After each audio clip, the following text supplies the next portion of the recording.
Hello বন্ধুরা, এখন বাজে 8:45, 22 তারিখ 8:45। তো এখন একটা ভিডিও দেখলাম সন্দীপের বউকে নিয়ে।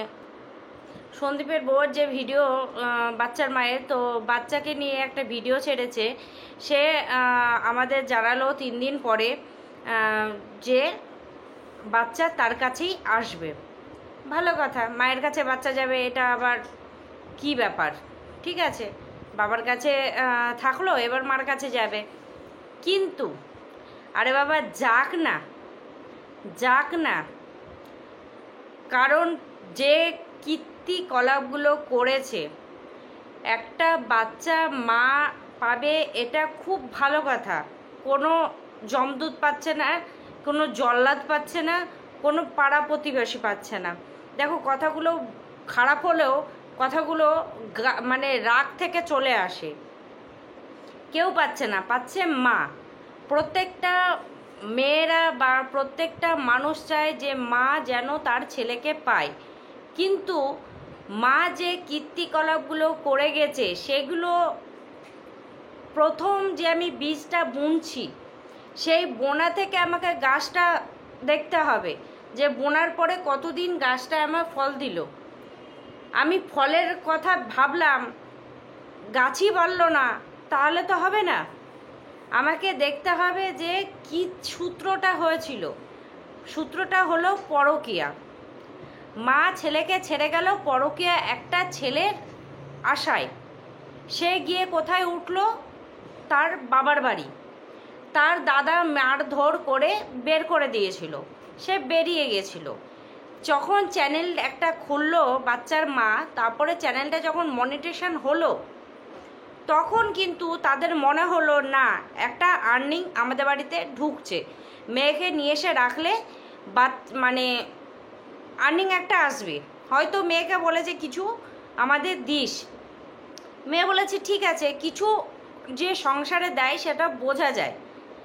এই মাংস আনলাম, এটা আনলাম, এই দই আনলাম, এই সবজি বাজার করলাম, এগুলো কিন্তু বলে। আর যেটা ওর বাপি করে আনে, সেটাও কিন্তু বলে বাপি বাজার থেকে এটা নিয়ে এসেছে, দাদা এটা নিয়ে এসেছে, এরকম কিন্তু বলে। বোঝা যায় যে এই জিনিসটা এ টাকা দিয়ে কিনে এনেছে। এবার তোমরা বলো, ঠিক আছে, আজ তোমার পয়সা আছে, তুমি একটা সংসারে হেল্প করছো, মা বাবাকে হেল্প করছো। মা বাবাকে হেল্প করা কোনো অন্যায় না, কোনো খারাপ কাজ না। তোমার আর্নিং হচ্ছে, তোমার ওখানে পুষায়নি, তুমি চলে এসেছো, মা বাবার কাছে আছো, মা বাবাকে পয়সা দিচ্ছ, মা বাবা তোমাকে দেখছে, ভালোবাসছে। আজ টিকটক যেমন ব্যান্ড হয়েছে আমাদের এই ওয়াইটিতে, এই আমাদের এইতে, সেরকম যে আজ ওয়াইটি যখন তখন বন্ধ হয়ে যেতে পারে। আর যা পুঁথিগত বিদ্যা আছে এই বাচ্চার মায়ের, এই জগতে একটা বাচ্চা মানুষ করতে গেলে কত খরচ হয়, সেটা অন্তত আমরা বুঝি, যারা আমরা মা তারা বুঝি। একটা সংসার খরচ প্লাস বাচ্চা খরচ দিয়ে প্রচুর। আর এখন হচ্ছে কম্পিটিশনের যুগ। এই ড্রয়িং শেখাও, এই নাচ শেখাও, এই গান শেখাও, এই আবৃত্তি শেখাও, এই শেখাও, ও শেখাও, মানে শেখানোর শেষ নেই। সেখান থেকে বলছি যে বাচ্চাকে মানুষ করতে গেলে প্রচুর টাকার খরচ, প্লাস বাবা মাকে কিন্তু, যেহেতু বাবা মার ঘরে আছে, সেহেতু বাবা মাকে দিতেই হবে, নাহলে কিন্তু তাদের মুখ হারি হয়ে যাবে। আরে ছেলেরাই যদি বাবা মার সংসারে থাকে, বাবা ধরো সার্ভিস করছে বা বাবা ধরো ইনকাম করছে, সাপোজ কোনো ইনকাম করছে, ছেলে বউ নিয়ে এসে যদি খায় বাবার ঘরে, বাবা কিন্তু ছেলেকেই কথা শোনাতে ছাড়ে না। আর এ তো হচ্ছে মেয়ে মানে পরঘড়ি। প্রত্যেকে আমরা জানি মেয়েদের বিয়ে হয়ে যায়, আমরা ভাবি এই মেয়ে পরঘড়ি হয়ে গেছে।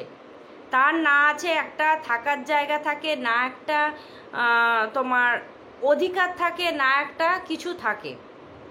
যদি সে ঘরে ছেলে থাকে, মেয়ে 2-3টে থাকলে তার একটা আলাদা ব্যাপার থাকে, কিন্তু যে ঘরে ছেলে থাকে সে ঘরে কিন্তু মেয়েরা গিয়ে কোনো অধিকার ফলাতে পারে না।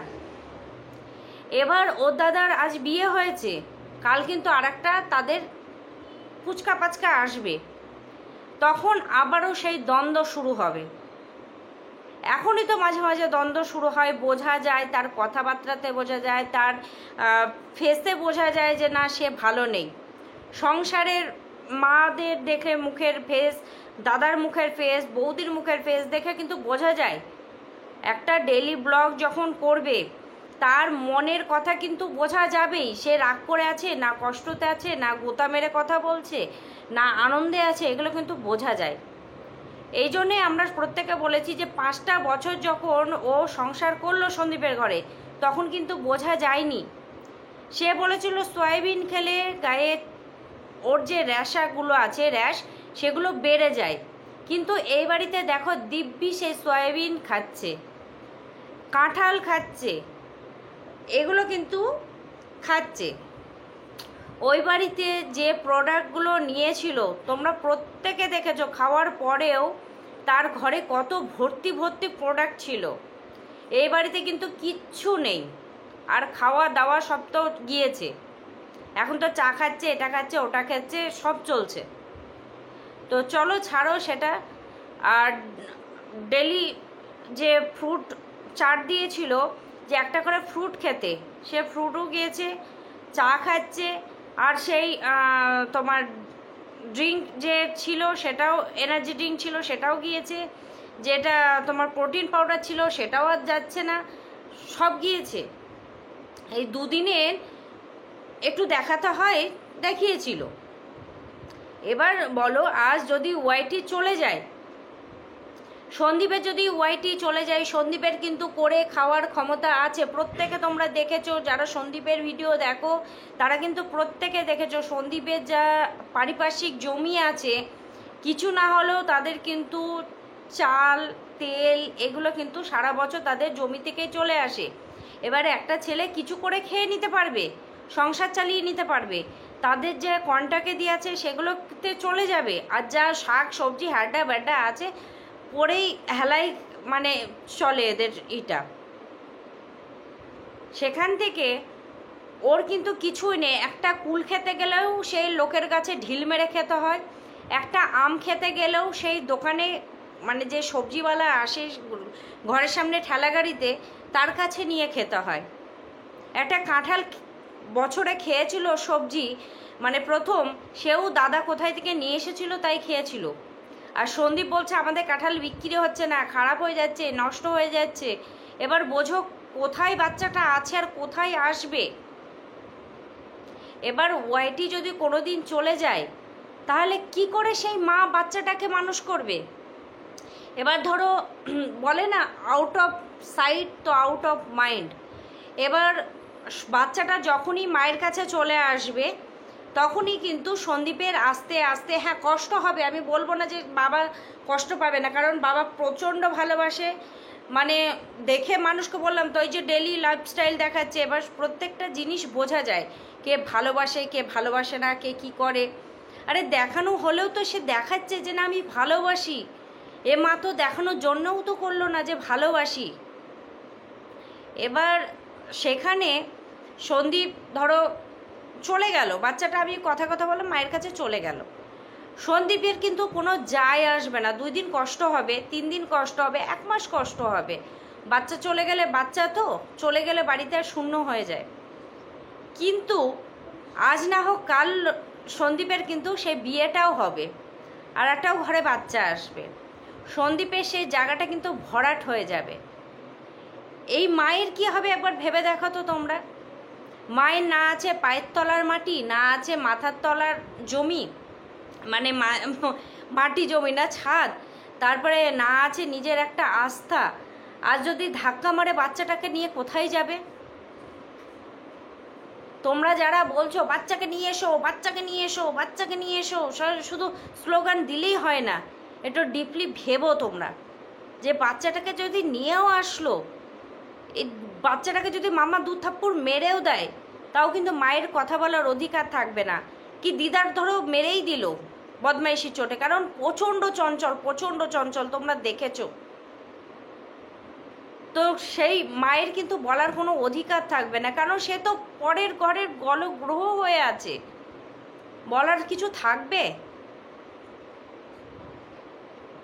আজ মানে হ্যাঁ, আর একটা কি আমার মনে হয় যে এই পয়েন্টটাও আমার মনে হয়েছে, দেখো এই কন্ট্রোভার্সি করি তো সব দিক দিয়েই আমাদের দেখতে হয়।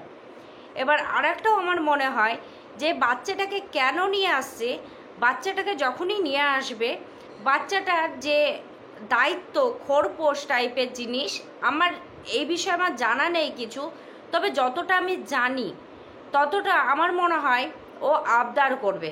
হয়তো বাচ্চার পড়াশোনার জন্য এত দিতে হবে, কি বাচ্চাকে সেও তো দেখাবে বাচ্চার এই নেই ওই নেই, এই নেই ওই নেই, তখন তখন হয়তো দু একজন দিবে, সেই আশায় নিয়ে আসছে।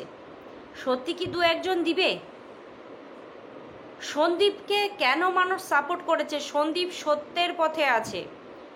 সন্দীপ যেটা যেটা করেছে সব কিছু মানে পরিষ্কার, ও কিন্তু কোনো প্রুফ দেয়নি যে না দেখো আমি ভালো, আমি সত্যের পথে আছি, আমার মা কিন্তু পরকীয়া করেনি, আমার সোনা গয়না বাড়ি থেকে নিয়ে চলে গেছে, আমার এটা করেছে ওটা করেছে, ডকুমেন্টস দেখো আলমারি থেকে সব পুরো বের করে নিয়ে গেছে, শাড়ি দেখো পুরো ধরে নিয়ে গেছে, জামা কাপড়, ও কিন্তু একবারও প্রুফ দেয়নি।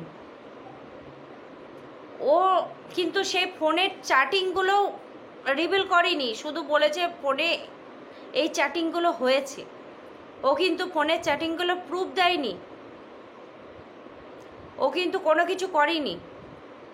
আজ যখন ছেলেটা যাবে, ছেলেটাকে মানে সন্দীপের কিছু কিছু জিনিস ভালো আছে, ও যে কোনো মিথ্যা কথা বলে না এটা বোঝা যায়। হ্যাঁ, মিথ্যা কথা বলে না, না কোনো সময় আমাদের কিছু ঢাকতে গেলে হয়তো কিছু আমরা জানাবো না, জানানো প্রয়োজন মনে করছি না, মানে সব কথা যে আমাদের বলতে হবে এরকমও না যে ডেলি লাইফস্টাইল দেখাচ্ছি বলে আমাকে প্রত্যেকটা জিনিস দেখাবে। দেখো ফ্যামিলি যখন আছে, ফ্যামিলির কিছু পার্সোনাল জিনিস বলেও কিছু আছে, কিছু আছে।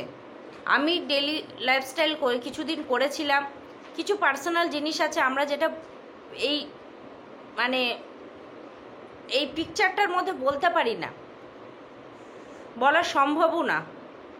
আর যেটা বেরিয়ে এসেছে, প্রকাশ হয়ে যাচ্ছে, সেটা তো আমাদের ভাই বলতেই হবে। আর কিছু কিছু আমরা চাই যে না এটা না বলাই ঠিক, এটা না বলাই ঠিক। এই যে আমরা যারা কন্ট্রোভার্সি করছি তাদের কি জীবনে কিছু নেই? প্রত্যেকের জীবনে কিছু আছে, আমরা সেগুলো জানাই না, আমরা পরকে নিয়ে বলছি, ভিউজ কামাচ্ছি, কিন্তু আমাদের জীবনেও কিছু কিছু আছে, আমরা চার দেয়ালে মানে জানাতে চাই না কিছু কিছু জিনিস। সেটাই বলছি যে সন্দীপ ধরো করিনি, আমার শুধু এইটা ভেবে ভয় লাগে, কারণ বাচ্চাটাকে ছোট থেকে একদম ছোট্ট থেকে দেখেছি, মানে জন্ম হওয়াও দেখেছি, গর্ভে থাকাও দেখেছি, সব কিছু দেখেছি, কারণ প্রথম থেকে ভিডিও তাদের দেখি, প্রত্যেকটা পার্ট দেখেছি। সেহেতু বাচ্চাটা পুরো একটা মায়ে জন্মিয়ে যায়, যে জিনিস আমরা একটা সিরিয়াল বলো না কেন টিভিতে প্রতিদিন দেখো না, একদিন যদি লাইট চলে যায় মাথা খারাপ হয়ে যায়। একটা মুভি দেখছো, দেখতে দেখতে ফটাম করে চলে গেল লাইট, বা কেবল লাইন কেটে গেল, বা কোনো একটা কিছু হয়ে গেল, আমাদের কিন্তু মাথা খারাপ হয়ে যায়। সেরকম আমরা বাচ্চাটাকে আমরা ছোট থেকে দেখছি, এবার 3 বছর প্লাস চলছে, 3+ চলছে, তো সেখান থেকে এতদিন যেহেতু বাচ্চাটাকে দেখেছি, একটা মায়া জন্মিয়ে যায়। এবার সেখান থেকে আমাদের মনে হয় যে দেখো মায়ের থেকে মাসির দরদ বেশি, এই জিনিসটা তো আছেই। দ্বিতীয়ত ঠিক আছে মায়ের কাছে যাচ্ছে তো ঠিক আছে, কিন্তু আমাদের কিছু কিছু মানুষের ভয় হয় যে এই মা যে নিয়ে যাচ্ছে এ কি করে সামলাবে বাচ্চাটাকে, এই 3টে মানুষ সামলিয়ে চলে যায়। এই সকালেও ঠাকমা খাইয়ে দেয়, জামা কাপড় পরিয়ে হাড্ডা বাড্ডা করিয়ে স্কুল পাঠিয়ে দেয়, স্কুলে দাদু নিয়ে বসে থাকে, দাদু আসে, ঠাকমা আবার তার আগে রান্নাবান্না সেরে নেয় যে নাতি এবার আসবে, আগেই বলে এবার চলে আসবে, এবার চলে আসবে, টাইম হয়ে গেল। বাবা রাস্তা দেখে যে না এবার ছেলে আসবে, এবার আমাদের কাজ চলে আসছে, আমরাও যেমন তাই করি, আমাদেরও তেমন দুটো যেমন ছেলে না, এই ঘড়ি দেখে এই চলে আসা মানেই তো এবার শুরু হয়ে যাবে, তার আগে যতটা পারি কাজটা করে নিই। প্রত্যেক মা বা বাড়ির মেম্বাররা তাই করে। এই মায়ের কি খাবে তাই মা জানে না, মানে বাচ্চা দিদা জানে না যে আমার মেয়ের কিসে র্যাশ বেরায়, কিসে আমার মেয়ে ভালো থাকবে, কিসে আমার মেয়ে সুস্থ থাকবে, তার দিদাই জানে না। তাহলে এই বাচ্চাটাকে নিয়ে গিয়ে ও দিদা কিভাবে মানুষ করবে, যে বাচ্চাটাকে কোনোদিন লালন পালনই করলো না? কারণ সন্দীপ গিয়ে থাকতে দিত না, এই নিয়ে ওর খুব মন ক্ষুণ্ণ ছিল যে আমাকে কোথাও গিয়ে থাকতে দেয় না 2 দিন।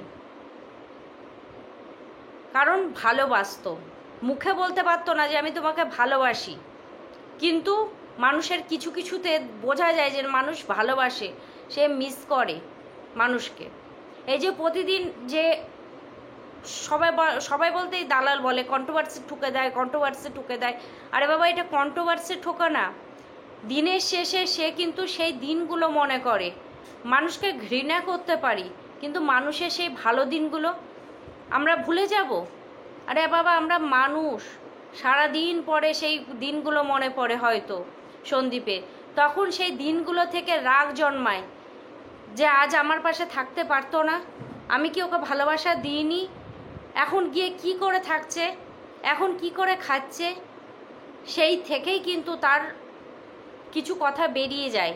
দেখো, সব শেষে ও কিন্তু প্রথমে কিছু কথা বলে না, বলে কখন, যখন খাওয়া দাওয়া হয়ে গেল, সব কাজ কাম মিটিয়ে ও নিজের ঘরে যখন যায়, তখন তার দুঃখের কথা বলার জন্য এই মোবাইলটা আছে, তার এটা সঙ্গী। সে কিন্তু কোনো সময় বন্ধুবান্ধব নিয়ে সারাদিন টোটো করে বেড়ায় না, সে প্রতিদিন সে সকাল থেকে ভিডিও দেখায়, বাজার করা, বন্ধুদের দোকান বলতেই 1-2 দোকানে গিয়ে বসে একটু, সে তো ছেলে, হয়তো বসে সেই হয়তো একটু 1-2 কথা বললো, চলে এলো। রাত্রিবেলায় সে ঘরে ঢুকে হয়তো সেই কথা মনে পড়ে তার, তখনই তার গায়ে জ্বালাও হয়, মনে দুঃখ হয় যে না, আমার কাছে সে মেয়েটা থাকতে পারলো না, আমি কি এমন করেছি, আমি হয়তো মুখ ফুটে বলতে পারিনি। সেখান থেকে 2 কথা বলে, সেইগুলো দালাল বলে কন্ট্রোভার্সি ছুড়ে দেয়। কন্ট্রোভার্সি ছুড়ে না, একলা জীবন কাটাচ্ছে, তার মনে রাগ আছে, ঘৃণা আছে, কিন্তু সেই দিনগুলো মানুষ ভুলে যায় না। আমরা তো এত ধেরে হয়ে গেছি, তাও কিন্তু ছোটোবেলাগুলো মনে হয় যদি ফিরে পেতাম, তাহলে আবার সেই ছোটোবেলাগুলোকে আমরা গড়ে নিতাম। এখন বুঝতে পারি পড়াশোনা কেন করিনি। সন্দীপও হয়তো তাই নিজের ভুলগুলো বুঝতে পারছে, যদি ভালোবাসার কথা বলতে পারতো তাহলে হয়তো থেকে যেত। একটাই তো রাগ ছিল যে ভালোবাসে না, সে কথা আমাকে বলে না, আমি শাড়ি পরে কেমন লাগে সেটা আমাকে বলে না। এগুলো বোকা বোকা কথা না, এগুলো বোকা বোকা কথা না, এগুলোই কি মানে এই যে দালাল বলছে যে তুমি অপারক, তুমি অপারক, এটাই কি অপারক? সব ছেলেরা বলতে পারে বলো তো তোমরা? সব ছেলেরা বলতে পারে সবাইকে, মানে সব বউগুলোকে যে আমি তোমাকে ভালোবাসি? আরে ভালোবাসা বোঝাতে হয়, 1-2 বছর ঠিক আছে, ভালোবাসা বোঝাতে হয়, 5টা বছর হয়ে গেছে, বাচ্চা কাচ্চা হয়ে গেছে, তাকেও বলতে হবে সারাদিন আমি তোমাকে ভালোবাসি, আমি তোমাকে ভালোবাসি? এটা বলতে হয় কোনো দিন? এটা তো একটা বন্ডিং, বিশ্বাস, ভরসা, একটা আস্থা। এটাই সন্দীপ করতে পারিনি। তা যাই হোক, বাচ্চা যাবে, ভালো কথা, কিন্তু মেয়েটা আমি বলবো ভুল করছে। আর সন্দীপের কাছে থাকলে সন্দীপের কিন্তু কিছুর অভাব নেই।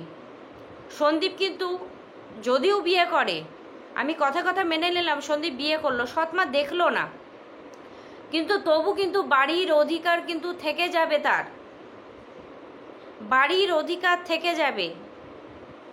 এখন যদি বেরিয়ে যায় বাচ্চা, তাহলে কিন্তু মায়ের তো জাগাও নাই, জমিও নাই, আশু নাই, পাশু নাই, তো সানেস হয়। যে খাটটা টেনে নিয়ে চলে এলো সেটা মায়ের ঘরে দিয়েছে কেন? যে খাটটা নিয়ে এলো সেটা ঠাম্মি এই নিচের ঘরে নিয়ে এসে রাখতে পারে না? মা কিসে শুতো এতদিন? মেয়ের বিয়ে দিয়ে মা কিসে শুতো? নিশ্চয় কিছুতে শুতো, তাহলে সেই জিনিসটাই মা শুবে। তাহলে ঠাম্মি আর ওর বিয়ের খাটটা কেন নিচে নিয়ে এসে সেট করে থাকতে পারে না? যে না, এবার আমার ছেলে আসবে, আমার জাগা করতে হবে, আমার ঠান্ডা লেগে যায় নিচে শুলে, একটুতেই তো ফুটফুট করে। তাহলে খোলা বড় খাট আমি আমার ঘরে আমি সেট করব। আমি যে শোকেসটা নিয়ে গেছি আমার ঘরে সেট করব। আমি ঠামি থাকবে, ঠামির জিনিস থাকবে, এগুলো করব। সব মায়ের ঘরে দিয়ে দিয়েছে। আর মাও আত্মসাৎ করতে ভালোবাসে। মা দেখবে মেয়ের আংটি পরে ঘুরে বেড়ায়। মা মানে প্রচণ্ড লোভী, বলতে বাধ্য হচ্ছি, প্রচণ্ড লোভী মা। আজ মা লোভী বলেই মেয়ের সংসারটা কিন্তু তছনছ হয়ে গেল। আজ সবাই বলে না দালাল দায়ী, দালাল দায়ী, দালাল দায়ী। দালাল তো ব্যাক সাপোর্ট দিয়েছে যে না তুই যেটা করেছিস ঠিকই করেছিস, এরকম থাকা যায় না, তুই ভালো করেছিস, এই রকম সাপোর্ট দিয়েছে। হয়তো দুদিন পর একদিন ফোন করলো, কি একদিনে একবার ফোন করলো, কিন্তু যে জন্ম দিয়েছে সেই তো চায় না যে মেয়ে সংসার করুক। সব সময় চায় যে না মেয়ে আমার কাছে থাকুক, আমাকে পয়সা দিবে, আমার কাছে থাকুক, আমার ফেস ভ্যালু হবে, আমার কাছে থাকুক, আমার খাট বিছনা আলমারি সব ভর্তি হবে, আমার কাছে থাকুক, মেয়ের বিয়ের সোনা গয়নাগুলো আমি পরতে পারবো। বুড়ো বয়সে ভীমরতি হচ্ছে, মেয়ে এদিকে কান্নাকাটি করছে, উকিল কোর্ট হাইকোর্ট সব করে বেড়াচ্ছে, মায়ে একদম লিপস্টিক ডিপ লিপস্টিক ঘষে একদম একদম ভিডিও একদম সাদা মেকআপ করে, না পারে ক্যামেরা ধরতে, না পারে কিছু, এমনি করতে শুরু করে দেয়। এই বয়সে তার এইসব করার সময়? তাহলে কিসের পয়সার অভাব? নিশ্চয়ই পয়সার অভাব আছে। তাহলে এবার বোঝাই যাচ্ছে মেয়ে দুঃখে কাতর, মেয়ের কোথায় করবে ওইসব নাই। মেয়ে ভিডিও করতে পারছে না, মেয়ে ডেলি লাইফস্টাইলটা দেখাতে পারছে না, 2 দিনে 8 মিনিট করছে, আর মাই ভিডিও চালিয়ে দিচ্ছে, একদম শ্যুট করতে লাগছে। এই দেখো দেখো টিনা চাকাচ্ছে, দেখো দেখো ভাঙা টিনি করছে, একদম করছে, ঠিন ঠিন করছে, এইসব দেখাতেই ব্যস্ত। চলো বন্ধুরা আসুক, দেখা যাক। আমার তো মনে হয় না যে দিবে। এত কিছু জেনে যে ছেলে খারাপ সঙ্গ চলে যাক, এটা আমার মনে হয় না। মানে আমাদের দেশের আইন এত ঠুনকো না যে না ভেবে চিনতে কার হাতে দিচ্ছি আমি সেটা করবে। চলো, যদি ভালো লাগে অবশ্যই একটা লাইক করো, কারণ তোমাদের লাইকই হচ্ছে আমার সাপোর্ট। টাটা।